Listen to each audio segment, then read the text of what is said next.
আমি এই দুর্নীতি নিয়ে কথা বলতে গিয়ে সার্চ করে দেখছিলাম গুগল কি বলে, বাংলাদেশের দুর্নীতিতে টপ মোস্ট পেশা দুটো কোনটা। দেখলাম 1 নম্বরে আছে রাজনীতিবিদদের নাম, 2 নম্বরে আছে আমলাদের নাম। কোন রাজনীতিবিদ যখন পেশা হিসাবে লেখেন রাজনীতি, তখন আমি সঙ্গত কারণেই খুব অবাক হই। রাজনীতিবিদরা বেতন পান বা রাজনীতি করলে পয়সা উৎপাদন হয়, এটা সম্ভবত বাংলাদেশের মতন দেশেই সম্ভব, যেই দেশটি 2005 সাল থেকে শুরু করে 2010 পর্যন্ত টানা 5 বছর দুর্নীতিতে চ্যাম্পিয়ন হয়েছিল। মাননীয় স্পিকার, আমরা বিগত সরকারের আমলে ছাগল কাণ্ড দেখেছি, বালিশ দুর্নীতি দেখেছি, রূপপুর পারমাণবিক বিদ্যুৎ কেন্দ্র নির্মাণের সময় যে ভয়াবহ দুর্নীতি হয়েছে সেটাও দেখেছি। আমরা দেখেছি একজন পিয়ন কি করে 400 কোটি টাকার মালিক হয় এবং হেলিকপ্টার ছাড়া চলাফেরা করতে পারে না বলে তৎকালীন প্রধানমন্ত্রী নিজেই বলেছিলেন। মাননীয় স্পিকার, আমরা ব্যাংক থেকে লক্ষ কোটি টাকার লোপাট দেখেছি, ভুয়া কোম্পানির নামে অর্থ আত্মসাৎ, ইচ্ছাকৃত ঋণ খেলাপি ইত্যাদি ইত্যাদি দেখেছি। ওভার ইনভয়েসিং, আন্ডার ইনভয়েসিং, হুন্ডি, ভুয়া রপ্তানি বিল মারফত টাকা কিভাবে দেশের বাইরে পাচার হয়েছে। আমরা দেখেছি মেগা প্রজেক্ট, মেগা দুর্নীতি। আমরা দেখেছি নিয়োগ, পদোন্নতি এবং সরকারি অনিয়ম। স্বাস্থ্য খাতে মিঠু সিন্ডিকেটের দৌরাত্ম্যের কথাও কম বেশি আমরা জানি।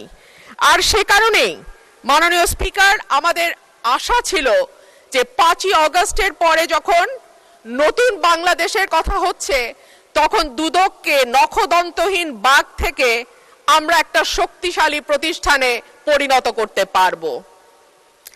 অন্তর্বর্তীকালীন সরকার প্রস্তাব দিয়েছিল, অধ্যাদেশ তৈরি করেছিল, দুর্নীতি দমন কমিশন সংশোধন অধ্যাদেশ 2025। মাননীয় স্পিকার, এই সরকার ক্ষমতায় আসার পর 100-র উপর অধ্যাদেশ আইনে পরিণত হয়েছে, কিন্তু দুর্নীতি দমন কমিশন সংশোধন অধ্যাদেশ আইন করা হয় নাই। সরকারের নিয়তটা কি তা এই দুর্নীতি দমন কমিশনকে নখদন্তহীন করে রাখবার যেই সংস্কৃতি, সেখান থেকে বের না হওয়ার উদাহরণ দিয়ে স্পষ্ট হয়ে যায় এই সরকার আসলে দুর্নীতি দমন করার ব্যাপারে কতটুকু আন্তরিক। মাননীয় স্পিকার, দুদককে শক্তিশালী করা হলে কেন সরকারগুলো ভয় পায় কিছু কিছু আমরা বুঝি। সরকারে সরাসরি যুক্ত, আমাকে 1 মিনিট বাড়িয়ে দেবেন মাননীয় স্পিকার। সরকারে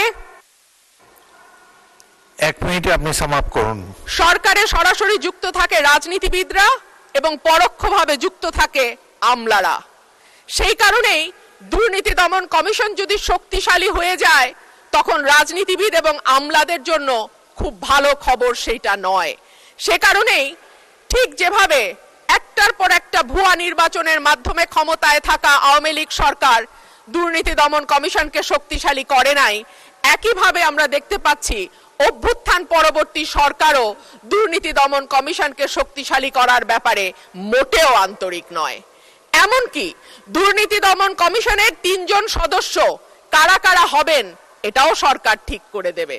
যদিও অধ্যাদেশের মাধ্যমে যেই আইনটি করা হয়েছিল সেখানে বলা ছিল যে প্রেসিডেন্ট দুর্নীতি দমন কমিশনের চেয়ারম্যান নির্বাচন করবেন, বাকি সদস্যদের নির্বাচন করবে স্পিকার। সেটাও সরকারি দলের হাতেই থাকতো, কিন্তু সেইটুকু করবার মতন সাহসও সরকার দেখাতে পারে নাই।